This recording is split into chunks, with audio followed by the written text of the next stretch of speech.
여름이고 많이 덥죠? 예, 덥죠. 이제 본격적으로 더위가 이렇게 시작되는 것 같아요. 예.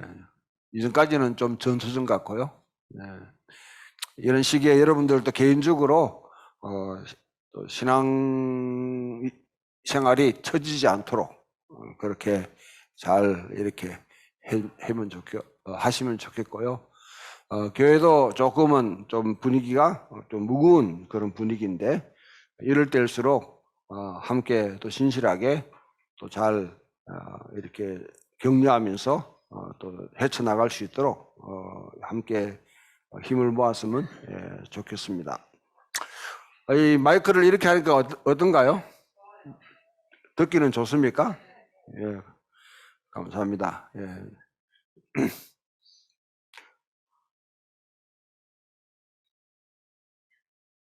저는 불편해요. 저는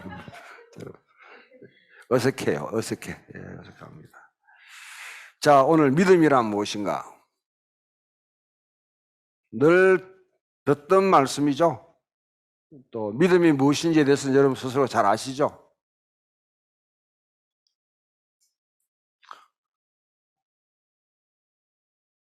근데 우리가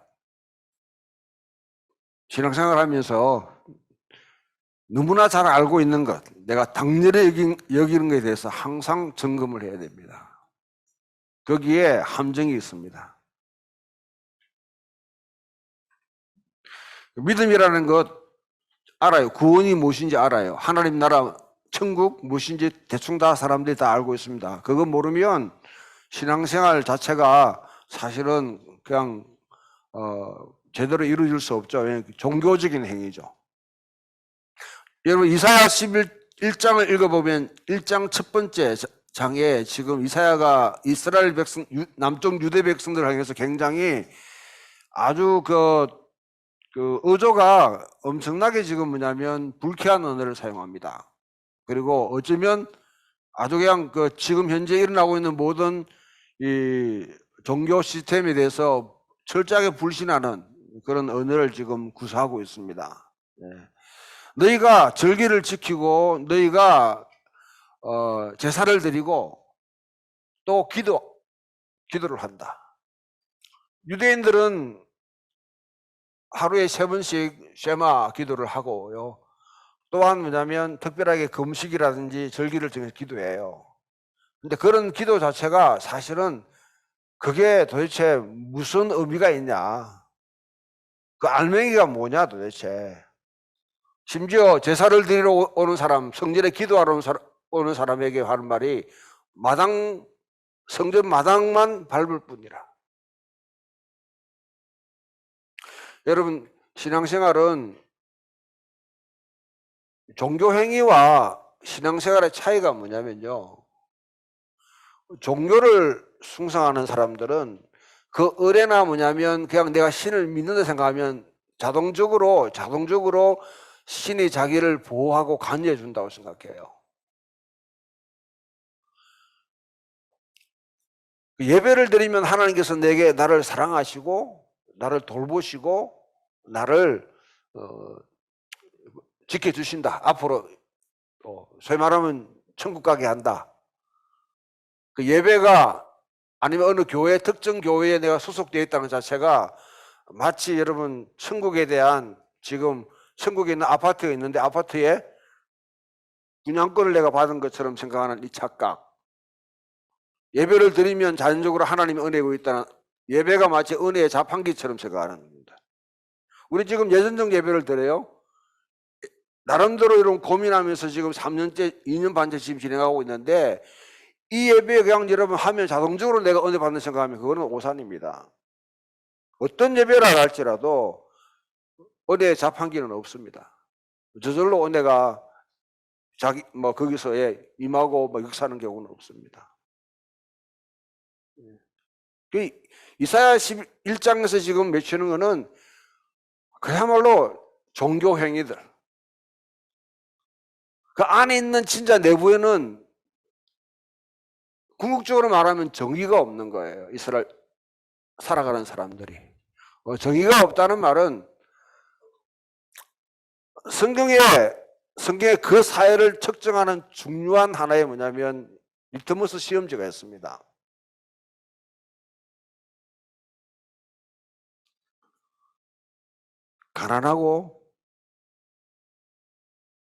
가난한 자들, 그 다음에 사회적 보호 장치가 없는 나그네와 외국인들, 가부와 고아들, 그 사회에서는 가장 취약계층입니다.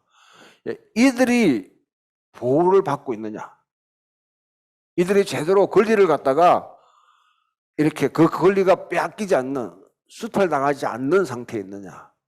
항상 하나님은 그것을 기점으로 봅니다. 여러분 종교행위가 뭐 유월절을 갖다가 얼마큼 지키고 아니면 뭐 얼마큼 붕해를 많이 하고 기도를 많이 하고, 하나님은 거기에 전혀 관심이 없습니다.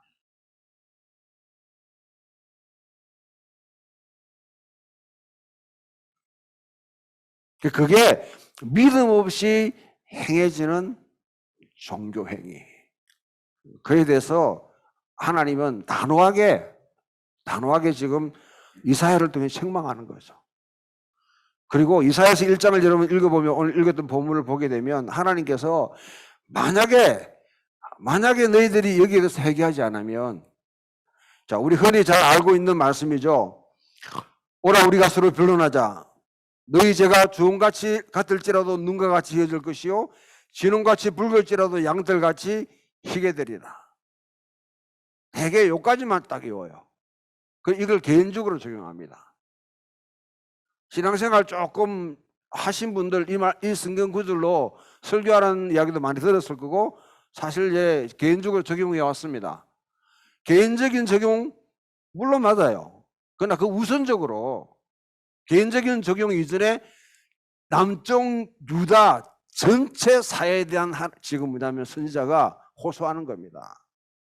너희가, 나라가, 너희 사회가 제약이 지금 너무 주홍같이 붉고, 지금 제약이 뭐냐면 너무 막 헌혈한데, 여기에 회개하지 않으면 회개하면 하나님께서 그 죄를 사하여 줄 것이다. 깨끗하게 해줄 것이다. 그러면 그 다음에 이르면 너희 절교 순종하면 땅의 아름다운 소산을 먹을 것이요. 하나님께 순종하면 하나님께서 우리 하는 생활의 삶에 여기에 복을 주신다는 거죠. 내가 살아가는 여기에. 그리고 그 다음에 너희가 거절하면, 배반하면, 이게 중요합니다. 칼에 삼켜지리라. 남쪽 유대에게 지금 뭐냐면 딱 결정을 하라고 하는 거죠. 자, 다시 뜯어 고칠래? 그대로 갈래? 뜯어 고치게 되면 내 땅의 소산들, 그걸 갖다가 네가 먹을 것이다. 아름다운 소산을 먹는다는 게 뭡니까? 여러분 대박 치는 거 아니에요. 농부의 지금 이 물리입니다. 내가 심고 거두고 한 것 그대로 고스란히 먹을 수 있다고 그러면 농부는 가장 행복한 사람들입니다. 근데 그게 안 되면 결국 외국에서 침략해 온다든지 기글이 된다든지 병충해가 된다든지 자기 소산을 먹을 수 없는 거죠. 여기에 칼에 삼켜지라는 것은 결국 회개하지 않으면 외국 군대를 불러서 하나님께서 심판하겠다는 겁니다. 그거는요, 여러분들 지금 이사야에게 지금 당연하게 하는 말이 아니라 이미 모세 오경 신명기에 이미 예언되어 있는 말씀입니다. 신명기에 그렇게 하겠다고 하나님이 하셨어요. 신명기 28장부터 31장까지 읽어보게 되면 창세기, 레위기, 출애굽기, 레위기, 민수기, 신명기 마지막 장이죠. 소위 토라의 맨 마지막 장에 맨 마지막 결론 부분에 순종하면 복을 받을 것이고 불순종하면 심판받아가지고 결국은 너가 이 땅에서 내가 쫓아내 버린다는 거죠. 애국 군대를 불러가지고. 이사야 전체는 여기에 이 담론을 지금 뭐냐면 이스라엘에게 계속 제시하는 것이 그래 회개할래 아니면 유배갈래. 1장 1절 39절까지 9장까지 내용은 그 내용입니다. 우리도 마찬가지입니다. 여러분 여전히 이거는 신앙의 법칙이에요. 특정한 역사적인 사건 속에 유다에게만 적용이 됐던 말씀이 아니라 하나님께서 모든 백성을 다루는 하나의 방식입니다. 믿음을 다시 재정해야 됩니다. 복음을 다시 여러분 새롭게 이해하고 다시 여러분 적용해야 됩니다. 안 그러면 하늘에서 이루어진 하나님 나라가 이 땅에 임한다 했을 때 그 하나님 나라 속에 내가 속하지 않으면 영생이 없습니다. 구원 없는 거예요. 이미 여러분 예수님의 십자가에 죽으신 거 부활하신 거 하나님 보좌 우편에 자중하심을 통해서 시작된 영어로 inaugurate 이미 계시된 그 하나님 나라가 참여하지 못하면 천국이 뭐 천당이 무슨 천당이에요. 지금 현재 이미 임하고 이미 퍼져나가고 있고 그 하나님 나라로 내가 참여하지 못하는데 그게 내가 지금 들어가서 살지 못하는데 하나님 나라에 들어간다는 말은 영생을 받는다는 말과 같습니다. 동의어입니다.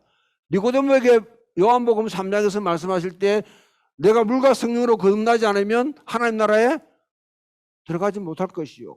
니고데모의 질문이 뭐였습니까? 선생님이요, 내가 어떻게 영생을 얻으리까?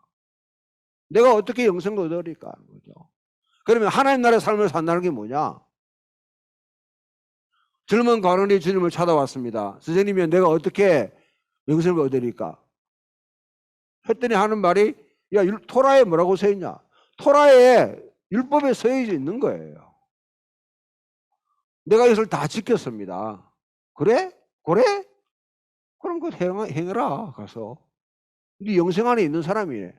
그런데 이 사람이 뭐냐면 그럼 내 이웃이 무엇입니까? 하니까 결국은 예수님께서 하나의 비유를 드시는 것이죠. 이슈는 거기서 내 이웃이 누구냐입니다. 사마리아인의 유대인들에게 사마리아인을 갖다가 하나의 본보기로 든다는 거는 이거는 모욕적인 거예요. 뭐. 여러분 우리나라 사람들한테 우리가 생활하는데 일본 사람을 모델로 삼아가지고 우리를 갖다 교훈하게 되면 몰라 여러분 가운데 친일파가 있으면 죄송합니다만은 그건 모욕하는 거죠. 모욕적인 것이죠. 그 사마리아인을 예를 들어가지고 설명하고 나는데 니도 가서 그대로 행해라는 거죠. 그게 하나님 나라를 살아가는 거예요. 그걸 살아가는 겁니다. 자, 그럼 믿음은 뭐냐? 믿음은 누구를 믿는 겁니까? 여러분 무조건 믿으면 안 됩니다. 사람 믿으면 안 돼요. 여기 있는 정용석 목사도 믿으면 안 됩니다. 저는 믿음의 대상이 아닙니다. 사람 믿으라는 사람은요, 그건 사기꾼입니다, 사기꾼. 그걸 뭐 누구든지 관계없어요. 자기를 믿으라는 사람은 그건 사기꾼입니다. 인간은 다 변합니다. 몰라 여러분 가운데는 뭐 초지일관 전혀 변하지 않는 사람이 있는 우리 김윤근 집사님 같은 분은 덤덤하니까 전혀 안 변한 것 같은데 그래도 사람은 변하게 되어 있습니다. 감정도 변하고 다 변해요. 하나님을 믿는 거죠. 믿는 게 뭐냐? 신뢰하는 겁니다. 신뢰하는 것. 신뢰한다는 건 내가 맡긴다는 겁니다. 내 자신을 맡길 수 있냐. 여러분 신앙생활 하는 게 하나님을 믿으니까 지금 교회에 나오고 지금 예배에 참석하고 여러분 또 봉사를 그렇게 하는 것 맞죠?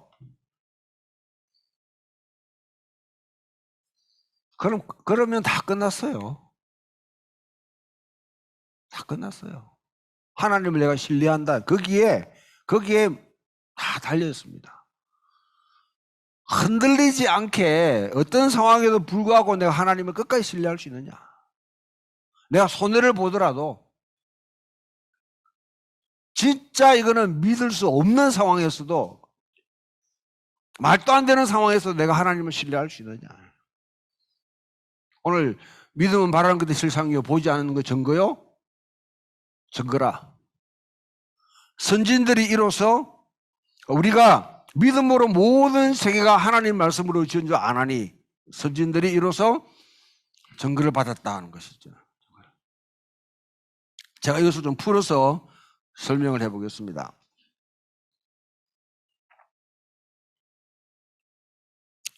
믿음은 하나님의 약속에 따라, 말씀하신 분이 누굽니까? 하나님이시죠.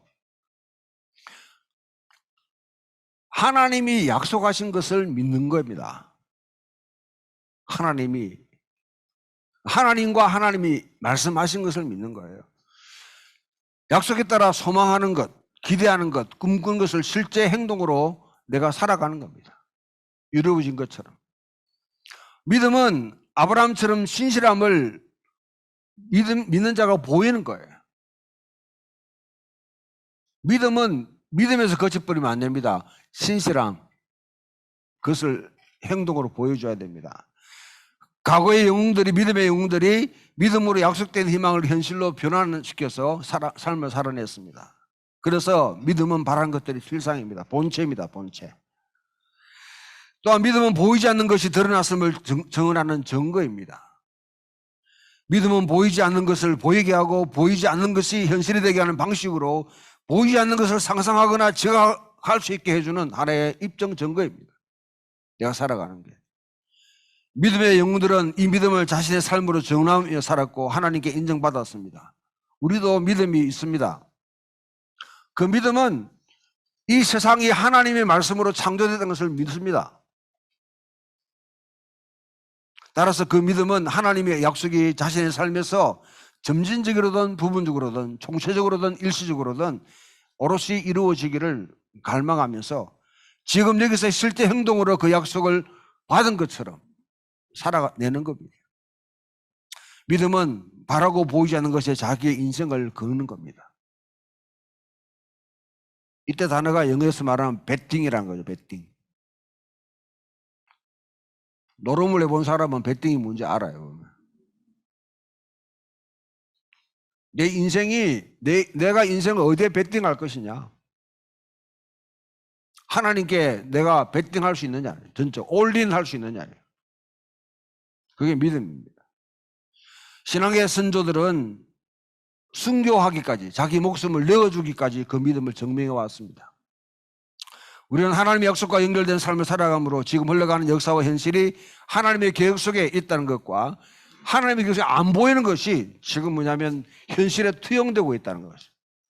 내게 일어나고 있는 모든 일들이 그냥 여러분 우연히 일어나는 것이 아니라 하나님 계획 속에서 하나님이 이루실 일들을 지금 투영돼서 지금 나타나고 있다 하는 것을 믿는 것이죠. 자, 이 말이 뭐냐면 이렇게 하니까 여러분 뭐 무슨 말이 그 말이냐 이렇게 생각하시면 돼요. 창세기를 여러분 잘 읽어보세요. 하나님 창조하셨습니다. 인간이 타락했어요. 타락했는데 어디가 타락했습니까? 노아의 홍수를 심판을 해도 인간은 여전히 그 자리로 간단 말이죠. 그게 바벨탑을 쌓는 사건입니다. 커다란 제국을 만들어놨어요.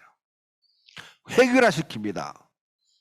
여러분 왜 획일화가 안 좋냐면 이 사회가 획일화가 되는 동시에 인간은 노예가 됩니다. 시키는 대로 해야 되는 거예요. 시키는 대로. 지시하는 대로 해야 됩니다. 조종당합니다. 조직체를 거느리는 사람은 그걸 좋아해요. 일사불란하게 움직이잖아요. 우리 권사님 병원에서는 그렇게 해야 되죠. 왜냐하면 생명을 다루는 거기 때문에 군대라든지 경찰이라든지 이런 데는 그게 요구되는 곳이 있어요. 무조건 그게 잘못됐다는 거 아닙니다. 그죠? 그러나 인간이 모두 다 똑같이 한 사람에 의해서 뭐냐면 말에 따라서 탁탁탁 움직이고 이런 거는 이거는 인간이 아니죠. 이건 기계죠, 기계. 하나님은 그걸 가장 싫어하십니다. 하나님의 형상으로 지음받은 인간이 누구에게 조종을 당하고 누구에게 여러분 노예 생활을 하는 것을 하나님은 가장 싫어하십니다.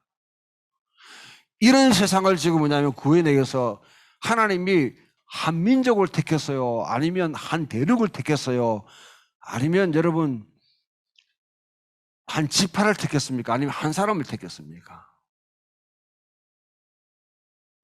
그 세상을 구출해내기 위해서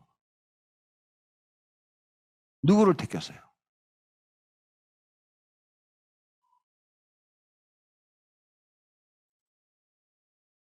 조 집사님 말 좀 해보소. 찬양인도도 했는데 한 사람을 택했죠. 그 아브라함입니다.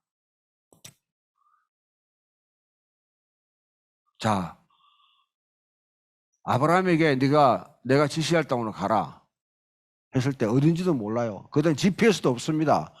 핸드폰도 없어요. 그 당시는 구글 맵 지도 없습니다. 내가 지시할 땅으로 가라니까 이 멍청한 아브라함이 따라갔어요. 그냥 지시하는 대로. 그게 믿음이라는 거죠. 말씀하시니 내가 당신을 신뢰합니다. 가라고 하니까 가겠습니다. 그럼 아무나 하면 안 돼요. 그럼 유괴당하거나 또. 하나님이 천지를 창조하신 하나님, 자기에 나타나신 그 하나님을 신뢰하니까 따라가는 겁니다. 성경에 믿지 못할 거 많이 있습니다. 정상적으로 생각하면 이거는 믿는 게 자체가 이게 이해가 안 되는 게 많습니다. 그걸 신뢰하는 거죠. 어떻게 여러분 대접을 받는 사람이 높지요? 어떻게 대접하는 사람이 높습니까? 어떻게 앞선 자가 앞선 자가 여러분 큰 자, 높은 자가 뭐냐면 그 사람들이 위대한 사람이지 어떻게 섬기는 자, 작은 자, 이런 사람이 더 큽니까? 근데 성경은 여러분 이걸 받아들이지 못하면 성경은 여러분 안 믿는 겁니다. 이게 안 믿기면 그거는 성경 믿는 게 아니에요, 여러분들. 가장 기본적인 여러분, 가난한 자가 복이 있다는 게 왜 그게 여러분 불쾌합니까? 성경에 부자를 칭찬하고 부자를 찬양한 게 뭐 성경 가져와 보세요, 여러분들. 얼만큼 있습니까? 성서 전가를 읽으면서 내 가난한 자 오는데 그럼 성경이 기록된 걸 우리가 읽는데 그게 뭐 불쾌해요, 그게. 그럼 성경에 있는 가난한 자를 다 뜯어고쳐가지고 그러면 뭐 부자로 다 바꿔야 속이 시원해요? 이거는 가치관이 근본적으로 다른 거예요, 이거는.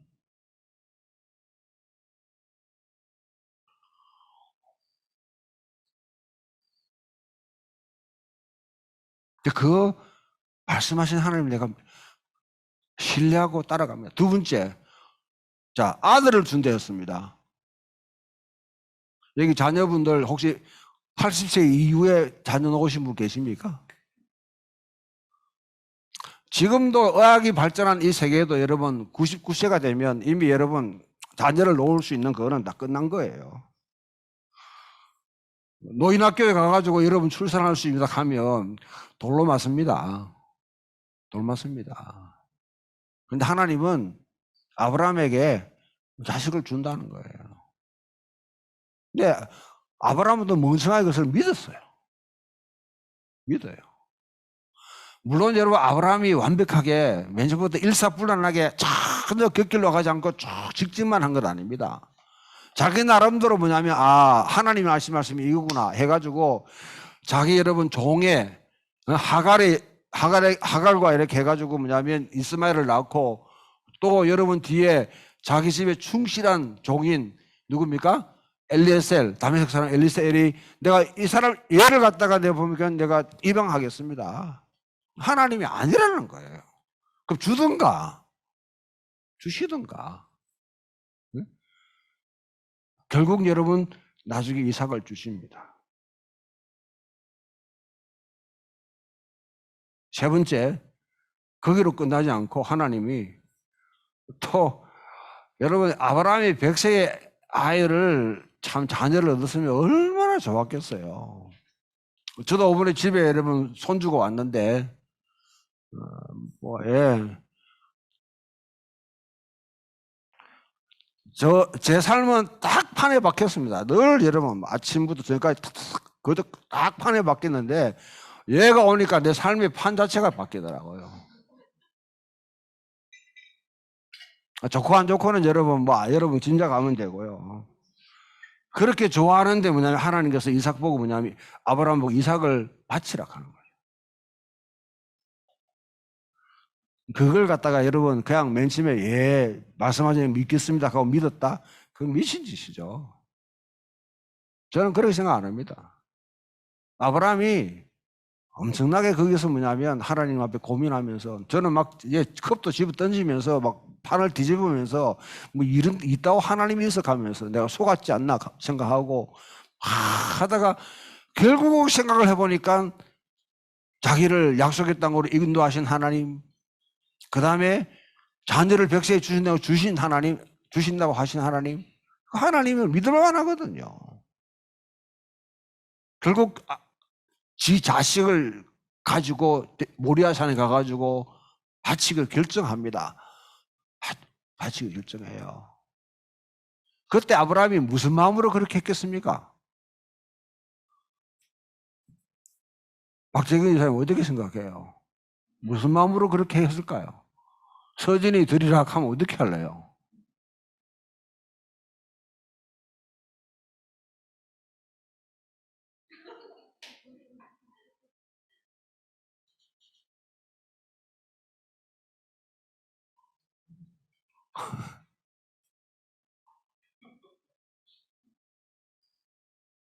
근데 여기에 중요한 게 있습니다. 자,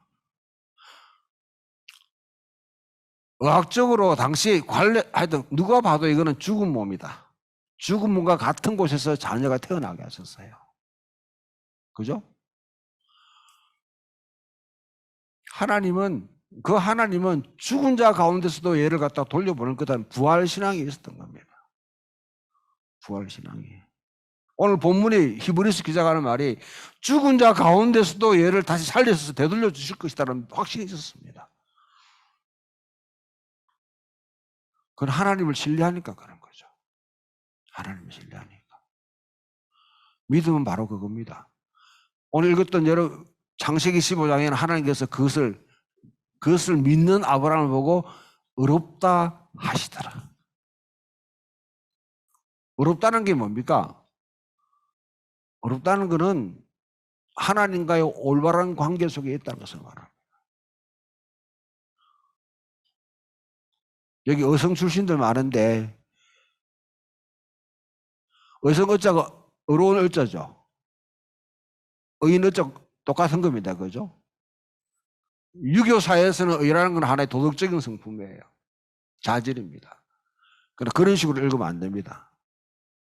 여기는 이 체데카, 디카요스네라는 죄송합니다. 뭐 이상한 말 해가지고 이런 말을 할 때는 목회자가 일부러 이제 좀 여러분들 약을 죽이기 위해서 사용하는 경우인데요. 이거는 모든 관계에 하나님께서 올바른 관계를 해요. 올바른 관계. 하나님 보시고 그래 네하고 나하고는 언약 관계에 그래 신실하다 너. 신실하다. 자, 시편 말씀을 띄워놓고요. 이제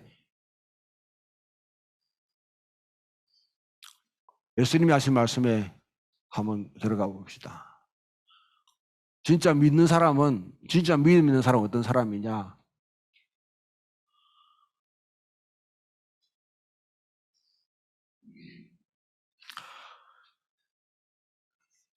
적은 무리여 무수하지 말라. 너희 아버지께서 그 나라를 너에게 주시기를 기뻐하셨느니라. 여러분 풍경 있는 교회 다니니까 어때요? 불안합니까?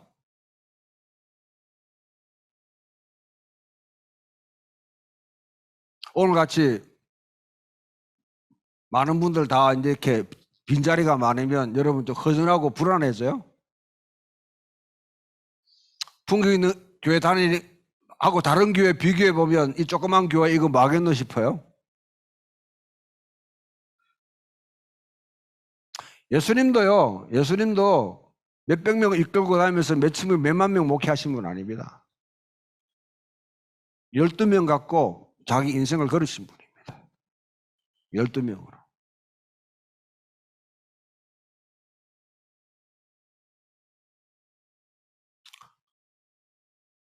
아마 여러분 이 누가복음에서 일 당시에 기독교 공동체는 적은 공동체입니다. 성경에 있는 교회 가운데 제가 알기로는 숫자로 50명을 넘은 교회는 아무도 없습니다. 성경에 있는 교회 가운데. 은숙 집사님 저보고 막 째려보는데 무슨 말씀을 그따위로 하십니까? 이렇게 하시는 거죠. 예, 뭐 사도행전을 보게 되면 3,000명, 4,000명이 막 왔다고 했지 않냐. 예. 각 가정교회로 다 모인 거죠. 때로는 여러분 성경은 좀 과장법이 있습니다. 과장법이 심할 때가 있고요. 또 숫자를 통해서 영적 진리를 전달하는 상징적인 언어들이 많이 있습니다. 아무튼 제가 알기로는 역사적으로 아니면 여러분 지금 검증할 수 있는 한에는 50명을 넘은 교회는 없습니다. 성경에. 누가가 지금 이거를 읽을 때에 읽게 할 때 여러분 초기 당시의 교회도 여전히 우리와 같은 여러분, 우리는 지금 그때 비하면 이거는 완전 호텔이에요. 그 교회에게 여러분 복음을 전한 거예요. 예수님이 그때 말씀하시기를 저 건물이요 무수하지 말라. 하나님께서 그 나라를 내게 주시기를 기뻐하셨다.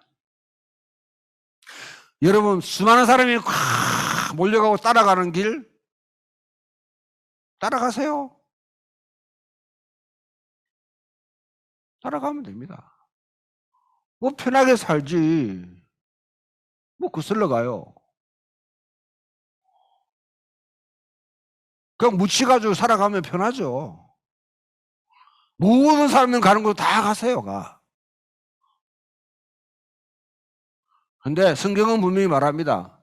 저는 요즘 들어 이걸 철저하게 느낍니다. 아, 좁은 길이 무엇인지, 아, 큰 길이 무엇인지, 좁은 문이 무엇인지, 큰 문이 무엇인지. 부자는 천국에 들어가기가 바늘길 통과하기보다 더 힘들다고 했는 말이 무엇인지 이제 알겠어요. 이제 알겠어요.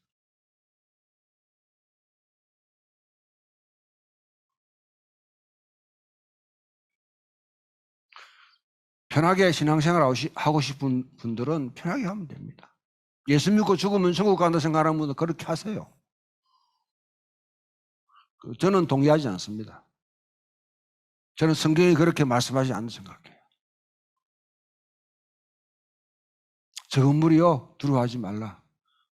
그러면 당장 나타나는 게요 재물에 대한 자기 딱 돈은 정말 여러분 이거는 민감합니다. 재물에 대한 그 사람의 태도를 보면 이 사람이 진짜 하나님을 믿고 신뢰하는지 아니면 돈을 숭배하는지 딱 드러나게 되어 있습니다. 교회 와서 돈으로 자랑하거나 돈으로 장난질하지 마세요. 내 마음에 들면 헌금 많이 하고 안 그러면 여러분 헌금 안 하고 그렇게 살아가세요. 그러면요 바알 숭배하며 살아가는 사람 멋집니다.